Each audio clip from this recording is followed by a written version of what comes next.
Y en octubre el hogar de leña cubre. Estamos en esta semana del 21 de octubre y como comentamos la semana pasada en el artículo de noticias, esta semana del 21 llegaría una situación de levante. Una situación de levante que permitiera la llegada de vientos fríos, una masa de aire frío, que además, al ser una masa de aire frío importante y tras haber seguido teniendo temperaturas agradables, temperaturas elevadas, no de verano, pero sí, bueno, pues agradables, elevadas, en áreas del este del país, justamente hacia donde la inestabilidad se va a dirigir,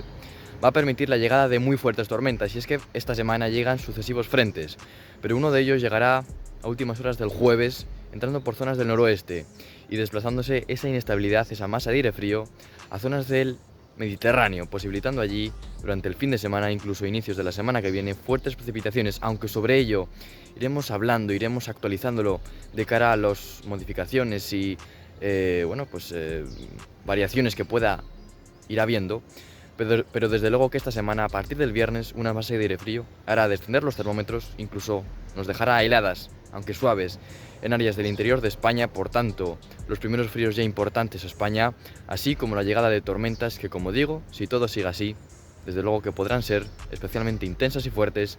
en áreas del Levante, como podría ser Aragón, Cataluña, Comunidad Valenciana, Murcia, Andalucía. Por tanto, atención, precaución y sigan las actualizaciones meteorológicas. Muchas gracias y hasta la próxima semana.